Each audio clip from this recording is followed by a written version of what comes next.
I appreciate you taking time to spend in this video. And if you like the video, I appreciate a like. If you can, subscribe to the video. We are going to be looking at Matthew chapter 26 and verses 36 to 38. I am going to be reading from the New Living Translation. Matthew chapter 26, verse 36. Then Jesus went to them to the olive grove called Gethsemane, and he said, "Sit here while I go over there to pray." He took Peter and Zebedee's two sons, James and John, and he became anguished and distressed. He told them, "My soul is crushed with grief to the point of death. Stay here and keep watch with me." I want you to notice, first off, how there is, in a sense, a link within this passage to the Transfiguration. Now, I'm not saying it's exact and precise, but notice, if you go back to Matthew chapter 17, verse 1, that Jesus, when he went up to the Mount of Transfiguration, he took three of his apostles, Peter, James, and John, Peter and the sons of Zebedee. If you read this passage apart from the Transfiguration, you will not get the same sense. In other words, if we're to understand this passage rightly, we have to understand that the Transfiguration has happened. That event is there. So if you take this event in isolation from that, you're not going to get the same read of it. First off, we understand that this is not the first time that Jesus worked with the inner circle in the apostles. Jesus must have seen in them, the leaders, that they were the leaders of the leaders. Jesus was heading to the cross, and he was turning to his most important team members. The second thing is that these had an insight into who Jesus was from that event that the others did not have. You see, as they went through the experience of Gethsemane, they had a frame of reference by which to see it that the other apostles did not have. The tragedy was that they did not use that experience of the Mount of Transfiguration to see things rightly in the garden. In the New International Version, at the end of verse 38, we have "with me." Notice what Jesus is asking for. Jesus is feeling the magnitude of what is before him. Jesus is not some automaton going through the motions as he prepares gallantly to take up the cross. No, Jesus is fully God, but he is also fully man. Paul states it in Colossians, in the New International Version, Colossians chapter 2 and verse 9, "In Christ all the fullness of the deity lives in him, in bodily form." Notice that Jesus, as it were, is God in bodily form. Jesus goes to the cross in all of his humanity. Jesus, in this moment in time, is reaching out to his inner circle of leaders and his friends to help him in this moment.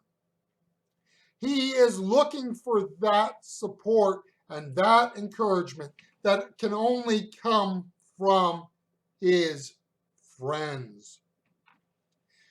Now, the life of faith is filled with paradoxes. One of these paradoxes is that to be a faith and a disciple of Jesus, that means you make a commitment to a body of people called the church. And remember, the body of Christ is the church, but the church is not the body of Christ. What do I mean? Do not confuse the institution called church with the church proper. Within the walls of the church, we can find the church. But just because people call it a church does not mean that the church actually exists in that place. We hope and pray it does, but not all church buildings and church organizations, sad to say, are truly churches. You see, we do make our own individual response to God. We have to. No one else can make a decision of faith for us, yet we are called to live that faith within a community of like-minded people. Yet as much as we can call people to this, we realize that parts of the life of faith are lived on our own. We need the community of faith, but there are experiences in life where we walk on our own. You know, people can be around us, but we have to go through it by ourselves. There are experiences in life, such as the death of a spouse. A death of a spouse is ultimately a very personal thing that individually a person walks through. As much as the church can provide support and encouragement, it is an individual experience. You have that sort of thing. But that's not all of it. There is the side of faith, and there's this side of faith, and then there's a side of faith where you find yourself alone, for people will not go with you. So what I'm saying is, don't confuse here the experiences of events in life, which you end up walking through in a sense yourself, because people cannot ultimately share in that experience, with the fact that there are times when people choose not to walk with you and should and could walk with you. You see, what we're saying is that in the life of the church, we're not always talking about people of no faith, but people of less faith.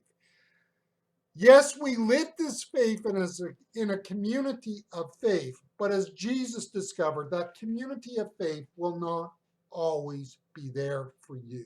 And so the life of faith sometimes calls us to live that faith without the support of the community of faith.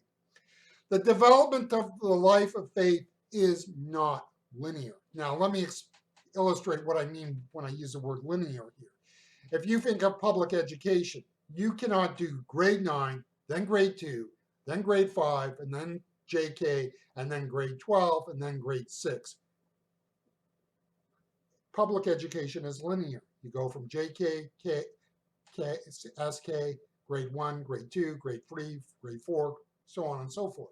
It is linear. One grade leads to another. And I think there's a mindset there that's kind of looks at the faith in that sort of way, where the faith and the growth and development in faith is linear. And I would say that the development of our faith is not linear. And I think if you can kind of understand that, I think you begin to be able to understand what was going on with those three apostles, Peter, James, and John, in the Garden of Gethsemane. I think, in a sense, our faith journey is often much more cyclical.